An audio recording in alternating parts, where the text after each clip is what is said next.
Hello lovelies! Welcome back to my channel. If you're new here, make sure you give me a thumbs up, hit subscribe, and the notification bell so that you can see every time that I upload.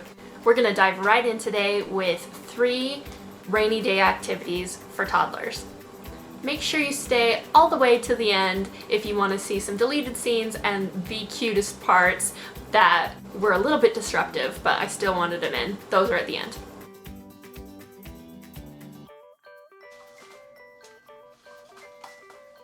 Okay, so first we have a bucket full of dry rice and some things in there that he can play with. This is good for sensory and texture, how to transfer things from one object to another. And this is probably about the 4th time that I've ever done it with him, and he will usually sit and play with this for about 30 minutes. Now, if you don't mind a little bit more mess, I like to take his socks off so that he can walk on it and kind of get that texture in his toes. I know a lot of people that are really sensitive about their feet, and so hopefully just letting him mess around a little bit will kind of help that sensitivity. If they dump it out, they dump it out. I kind of just like to let him do his own thing and make a mess in here because I feel like it's a good way to play, it's a good way to learn, and kids can't be clean all of the time. I was working as a special education aide in an elementary school. We did this a lot with a big tub of rice, and we'd hide the objects underneath the rice and make them dig through to find it. And they all really liked that, and so it's just a really good way to engage them in something that maybe they don't typically do.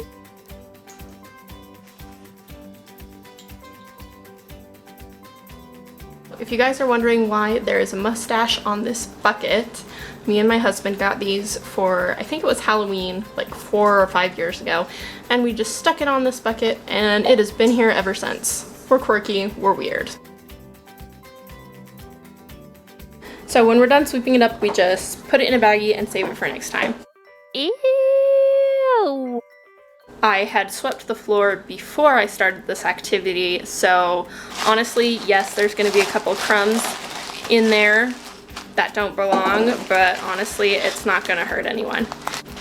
It's recycling, it's less wasteful, and make sure you have your kiddo wash your hands after he's done though. So this activity is really easy to do. I just got some yogurt and put it in 2 separate bowls, added the food coloring, and then put them on one side of a sealable bag and just taped it to the tabletop so that he couldn't pull it up. And he can squish it and he can push it around with his finger, and it's really cool because it's one of those squishy sensory feelings without the mess. If you guys are feeling really brave, you can put your kiddos up in a high chair and just give it to them without a bag, but I didn't really feel like cleaning up that much of a mess today.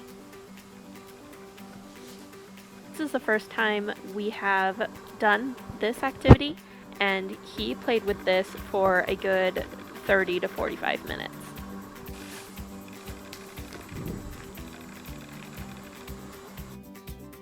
So this activity is probably my favorite one. All I did for this was save a cardboard egg carton, and I punched some holes in the bottom and cut the bendy piece off of the straws so that he could push them into the holes. So I always like to start in a sensory activity structured and then kind of just let them have their fun with it. Yeah, you're getting it. Yeah. Yeah. I like it because he has to find which ones are still empty, and that's a good pattern finding and problem solving activity. Good job!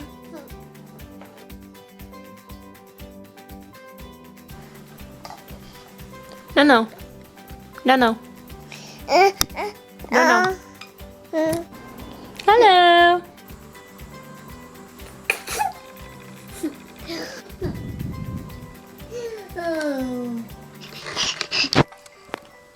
Hi. Hi.